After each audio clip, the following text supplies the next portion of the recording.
The hypotenuse of a right triangle has a length of 4 units and one of its legs has a length of 2.5 units. What is the length of the other leg? Round your answer to the nearest tenth if necessary. So because this problem is dealing with a right triangle, we can use the Pythagorean theorem to solve for the length of the other leg. The Pythagorean theorem states that a squared plus b squared equals c squared when a and b are the lengths of the legs and c is the length of the hypotenuse. We know the length of the hypotenuse is 4, so c equals 4. And we know the length of one of the legs is 2.5.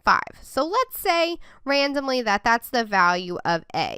It could have been a or b. It doesn't matter with the lengths of the legs as long as we know that the hypotenuse c is going to equal 4. So the other leg we'll say is b. So that's what we're trying to solve for. We'll make our substitution that a equals 2.5. So 2.5 squared plus b squared equals, and we'll substitute in c for 4, so 4 squared. We'll now take the squares of those numbers.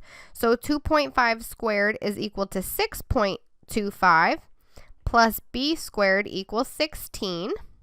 To solve for b, we'll first subtract 6.25 from both sides to get that b squared equals 9.75.